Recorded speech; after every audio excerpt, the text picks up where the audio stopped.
You're listening to the Greeks Gridiron, live with Ethan Haristodoulou. Welcome back, everybody, to more of the Greeks Gridiron and to another edition of Divisional Power Rankings, as today I dive into the AFC West defenses, ranking them from worst to first. So make sure you comment down below your power rankings for the AFC West defenses and share your thoughts and opinions on what I have to say. But we'll dive right into it, beginning with the team at the very bottom at number 4, a team that I just have a lot of concerns about for the majority of the defense. I will say I do like the secondary a little bit, but beyond that, I do have some questions, concerns, and things, and that's going to be with the Las Vegas Raiders sitting at number 4. Defensively, there are just a lot of either holes or questionable positions of need and things that I don't think were addressed well this offseason. When I look at the defensive front, you obviously have Max Crosby and Chandler Jones, two really effective pass rushers. Max Crosby's coming off of arguably I would probably say the best season of his career at this point, 12.5 sacks. He had 22 tackles for loss, bringing a ton of pressure as well. And he's paired alongside Chandler Jones, who is coming off kind of an iffy down year for somebody of his stature, with only 4.5 sacks. He had 3 tackles for loss. Pressure numbers were down as well. You have to hope that that's not Father Time finally catching up with him, because Chandler Jones has been kind of an unsung excellent defensive end, or just edge rusher in general, through the majority of his career. But you keeping that in mind, I mean, what do you have behind them, really? I know you have first-round pick Tyree Wilson, who's learning from 2 fantastic edge rushers with a ton of athletic upside, but you don't necessarily know what he's going to wind up being completely based off of just what his college production looked like. He is a guy that's coming in with just a lot of just athletic upside is kind of what you're banking on with Tyree Wilson.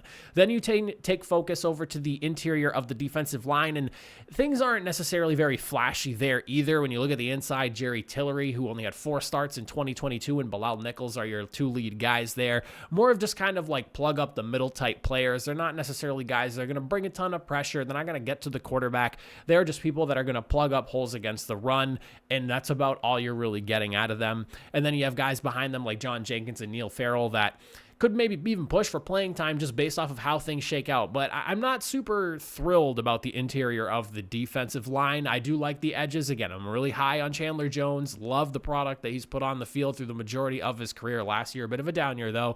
And Max Crosby, obviously an ascending premier edge rusher in the NFL. But I do have some concerns about that interior. Then you look at the linebacker corps here, and this is one that I'm not really a huge fan of here, as Robert Spillane was brought in from Pittsburgh, somebody who was a massive liability in coverage. And I mean, while he's a solid tackler and he can be serviceable against the run, that's about as far as his play goes, at least from what I've seen from him in Pittsburgh. But you do have Divine Diablo, somebody that you're basically banking on turning into a stud, because he did flash before going down with injury last season. So he is somebody that you'll be keeping an eye on, myself included, that you really kind of need to flourish in this defense. And then you have guys behind them like maybe 6th round pick from Florida, Amari Burney, who could maybe even push for some playing time, especially if things don't go well with Spillane. I'm not saying that, maybe a change of scenery won't help the guy, but just based off of what I saw from him in Pittsburgh and the fact that he was kind of allowed to walk, the linebacking corps, if you ask any Pittsburgh fan last season, was not very good, and Spillane was a part of that group. So that's definitely one I will be keeping a close eye on there, because it was a bit of a head scratcher for me. And then the secondary, this is where I do like some stuff about the Raiders here. I would say that if there was any group that I could praise the most, it's got to be the secondary here, because you do have some names and you have a really good young group that could shine, especially if all goes right for them and everyone can stay healthy.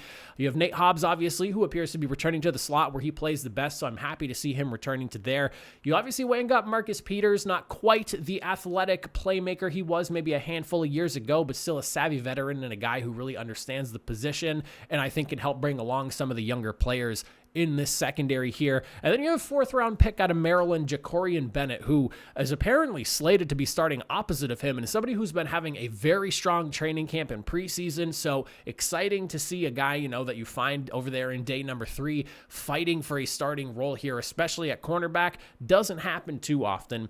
And then some additions to this as far as the deep end of the secondary is concerned, bringing in Marcus Epps from Philly, pairing him with Trayvon Moehrig, who has obviously been a fun player to watch since he's entered the league here. both of these two guys, both Epps and Mohrig, are both extremely versatile. You can have them play wherever you need to in the secondary, whether it's in the slot, in the box, over up high as just a typical safety. These are two guys that you can just basically mix and match as necessary based off whatever offense you're facing that week. So the secondary is definitely the strongest group in my opinion here. I would argue maybe the pass rush and like the edges kind of come second to them. And then from there, I'm just not really too thrilled with what I'm seeing from the linebacker corps. But the secondary overall, I think could be a really strong group if all goes well for the Las Vegas Raiders. Now, moving into the number 3 spot here, this one was another one that like I wish I could put this team higher, but there are some things that I'm concerned about based off of what we saw from last year prior to players getting hurt and just what exactly this defense is against the run, and that is going to be the LA Chargers. Now, improvement against the run, especially on the defensive front, is an absolute must this season for the Chargers. They were allowing an unbelievable number of yards per game last season on the ground. It ended up being 5th most in the NFL come season's end. Sebastian Joseph Day and Austin Johnson appear to be set as a team's starting D tackles. Johnson's working his way back after missing pretty much the back half of the season last year due to injury.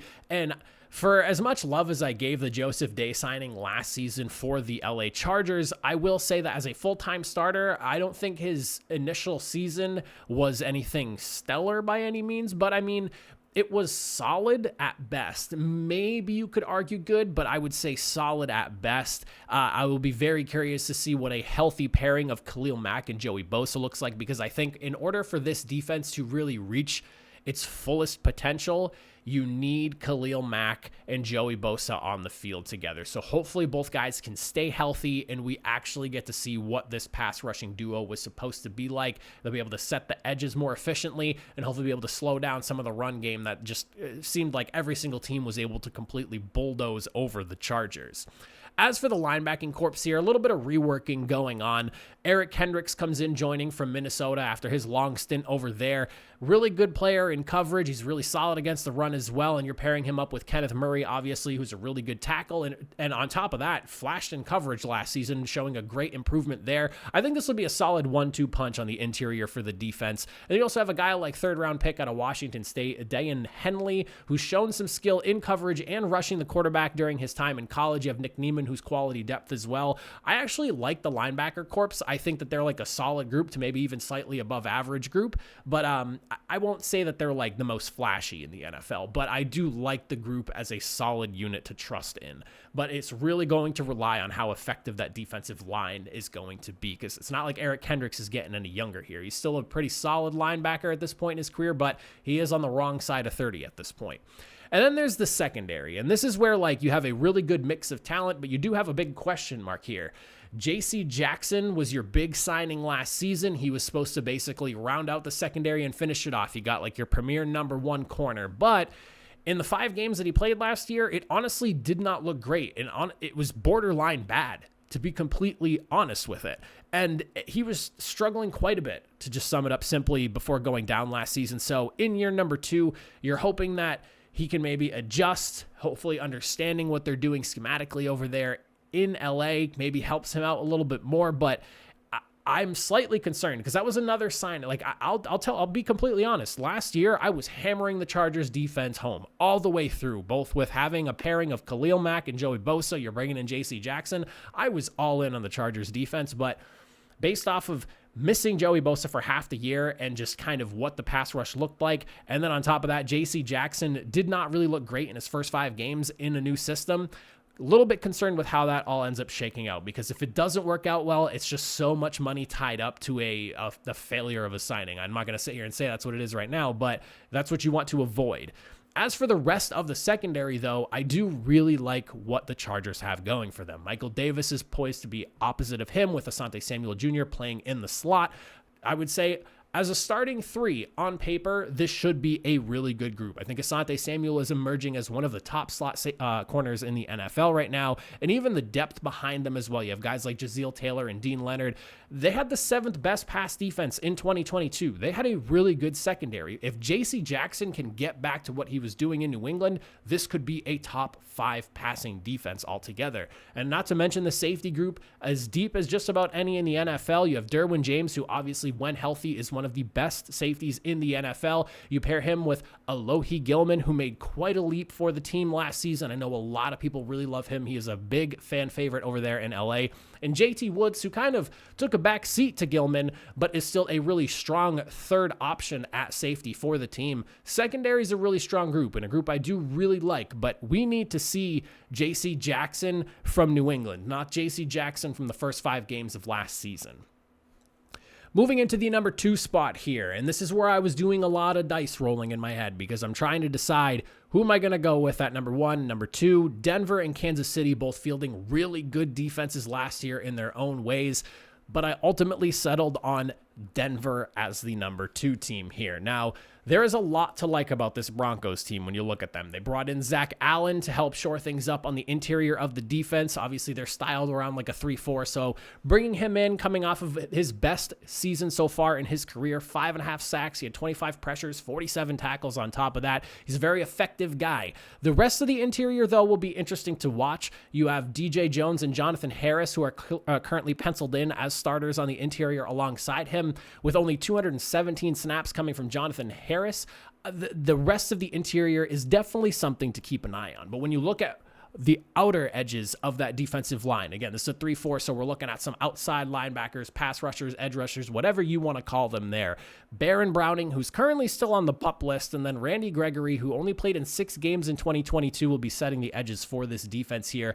Neither of these two guys have more than 6 sacks in their career in a season. So you're hoping that with them paired together and the massive contract you dished out to Randy Gregory last offseason during free agency can turn into at least one of these guys pushing for double-digit sacks, maybe the other one being like close, if not at that 10 mark, but you want to see double-digit sacks from one of these two guys because you basically kept Baron Browning because you believe in his pass rushing ability and you thought bringing a guy like Randy Gregory in would honestly help improve both guys.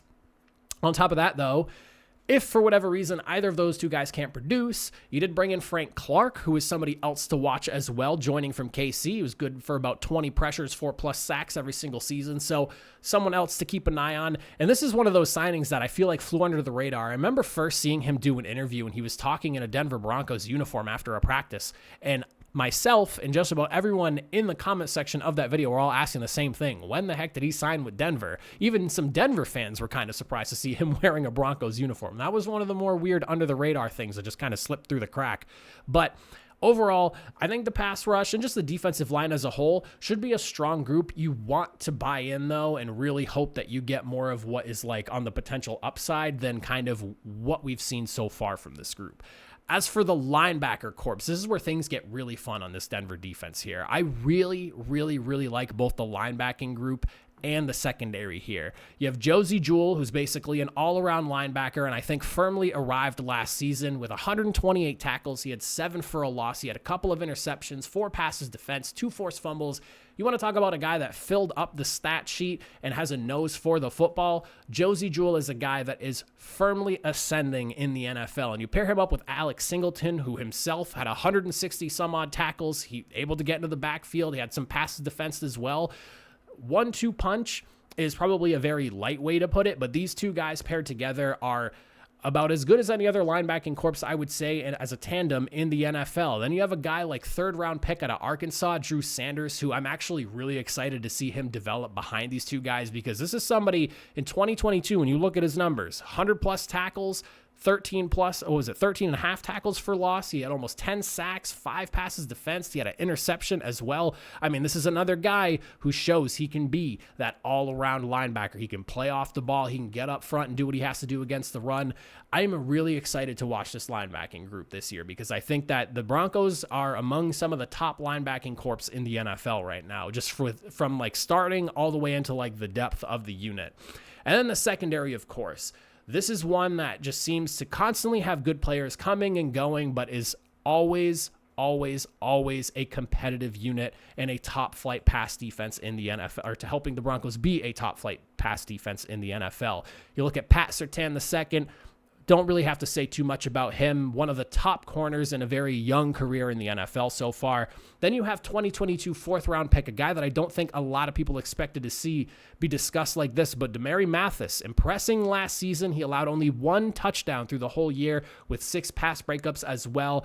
This is one that you want to talk about hitting on a guy in day 3. Absolute stud of a pick there. You have Kawan Williams, who despite being 32, rock solid last season, didn't allow a single touchdown pass. This was one of the best passing defenses in the NFL last year. Denver is just year in and year out putting all their pieces together, and sometimes even putting pieces together that wind up with a sum greater than their parts. And the secondary, I think, is one of those that is like a prime example of that. You have third round pick Riley Moss and Jaquan McMillan as depth for this group here.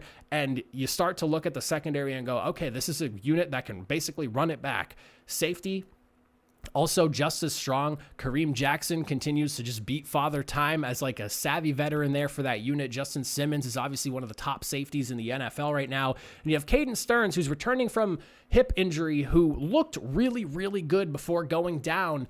And as long as he can get back to that form that he was prior to his week 5 injury, you have yourself one hell of a secondary over there in Denver, and one that if you're going up against, probably not going to have a good game. As for the number 1 team, though, the last but very not least, Kansas City Chiefs sitting at the top of my board. This is more so about me just believing in what Kansas City has going on there and their ability to draft talent and develop their talent. It's kind of crazy at this point because they have such a young defense, but a very effective defense at that. When you start with the defensive front, you look at this group. They had the most pressures in the NFL last season, 178 altogether. They had the second most sacks behind only the Eagles with 50 in 2022. I'm assuming that the deal with Chris Jones is going to get situated or is going to get sorted. I don't think that they're going to let who's somebody who's been a literal game breaker for you in situations. Chris Jones' deal has got to get sorted before the season gets going. You do not want him holding out, because if he's holding out and not playing, I would say that this probably alters what my rankings look like, and I might squeak Denver right above Kansas City. But in this idea here, I'm going with Chris Jones signs some sort of extension, some sort of rework, gets money that he's looking for, and, we can put this all behind Kansas City. Derek Nandi paired with him. More of just a run stuffer throughout his career, a guy who can generate a little bit of pressure, not necessarily a guy who's coming in with the sacks, though, but I would say an excellent pairing that goes along with Chris Jones. Then you look more towards the outside of the defensive line here. George Karlaftis, his rookie season was really promising. 6.5 sacks. He had 21 pressures, 8 tackles for loss. He was really good in every situation there, especially late into the season, getting towards into that playoff run that they had. George Karlaftis is a guy who I think can really be like a cornerstone of this defense down the road. And then on top of that, he's paired with Mike Dana, who is basically taking over the Frank Clark role, I would say here. He had 5 sacks, 16 pressures, and 3 tackles for loss last season. Serviceable numbers, not necessarily anything that's going to blow you away, but a guy that I think you could plug in there and at least get decent production from. And then behind them, and this is what I'm talking about with just the way the Chiefs are able to draft and develop guys. You have Felix Anaduke Uzoma, who basically has no pressure to perform in year 1. But when you look at his numbers from his last 2 years in college, from 2021 to 2022, we're talking 82 pressures, 19.5 sacks, 25.5 tackles for loss, and 8 forced fumbles. He's a playmaker, and he's available. 2 of the best things you could ask for from a young guy who's going to be learning behind George Karlaftis, who clearly has it figured out, and learned from somebody like Frank Clark. Mike Dana, again, another serviceable guy who's been getting it done. And a coaching staff over there in Kansas City that I would say is borderline second to none at this point, with the way they're able to take young guys and plug them into a starting role in their defense and get an absolute ton out of their players. Just imagine 2 years down the road what a Karlaftis x Anaduke Uzoma defensive line could look like with both of them rushing the edges. Just scary stuff to think about here. Linebacking corps, and this is probably the deepest group in this entire rankings here. Nick Bolton obviously making the leap last season in 2022. Almost 200 tackles. He was at 180. 9 tackles for loss, couple of sacks, 3 pass breakups, couple of interceptions. Another guy who just completely loaded out the stat sheet, paired with Willie Gay, who in 2022 himself nearly had 100 tackles, also had 9 tackles for loss, had a couple of sacks, 8 pass breakups, he had a pick 6. I mean, 2 linebackers that can literally do everything for you. And if that wasn't enough, then you look at the depth in the linebacking room. You have, of course, Leo Chenal, who was pretty solid and serviceable for them last year as a depth piece. But you go and bring in from your division rival, Drew Tranquill, who was nearly 150 tackles, 10 tackles for loss, and 5.5 sacks deep himself in 2022. He's a literal starter in the NFL. And now pressure comes off to him to just be a relief guy for 2 studs at linebacker. And suddenly you're looking at one of the deepest, if not the deepest linebacking corps, I would argue, in the NFL right now. It's kind of crazy just how strong this group is. And this is a 4-3 defense, if you may I remind you. Then you look at the secondary, and then again, this is where you can really stress the whole ability to draft and develop guys to put them in a starting position early. You look at this secondary here. You have 3 second-year guys that are starting for this secondary who played a significant amount of snaps and contributed last season. That's not to mention the other second-year guys that are starting throughout the defense that I kind of glossed over here, because it's crazy that 3 of your starting secondary players are second-year guys. You have L'Jarius Sneed, who obviously kind of leads the way for this really young secondary here. And then you have, opposite of him, second year, 7th round pick Jalen Watson, who's going to be starting opposite of him on the outside. Then you look at the inside more, and we're talking the slot corner, second year Trent McDuffie, who's going to be lined up in the slot. You're talking about a pretty young group of starters, but guys who ultimately helped lead this Kansas City Chiefs team to a Super Bowl last year. You could clearly see that they struggled a bit, especially going up against a team like the Philadelphia Eagles and just how aggressive they can be through the air. But having all that starting experience from last year, and now you get a full offseason again to really kind of mold yourself into what you're going to be for your career going forward, that is experience that you cannot take. You can't put like a number value on it with just how important all that was. And for them to now be coming into year 2 and they're confident enough to let them continue to grow and start as players is crazy. Then you get into the safety room. You have second year Brian Cook, who's a fantastic tackler, needs to work on his coverage a little bit, but overall, excellent safety there, very versatile. You can line him up wherever you need, and you pair him up with a veteran in Justin Reed, who, again, does everything very well, very versatile safety, a guy that you can play in the slot, in the box, over high if you need to, whatever it may be. And you're looking at what I argue is the best defense in the AFC West right now. I really think that for as good as this defense was last season, the sky is kind of the limit. You have such a young group competing at such a high level, and some of these players have not hit their ceiling yet. So best of luck to the rest of the AFC West trying to play catch up here, because it's the Chiefs right now in this division and then everyone else, in my opinion. But that's how I look at the AFC West. Let me know your thoughts and opinions in the comment section down below. Here are your power rankings. Would love to discuss. But that's it for me. I appreciate you. If you made it all the way to the end, I will see you all next time. Have a good one.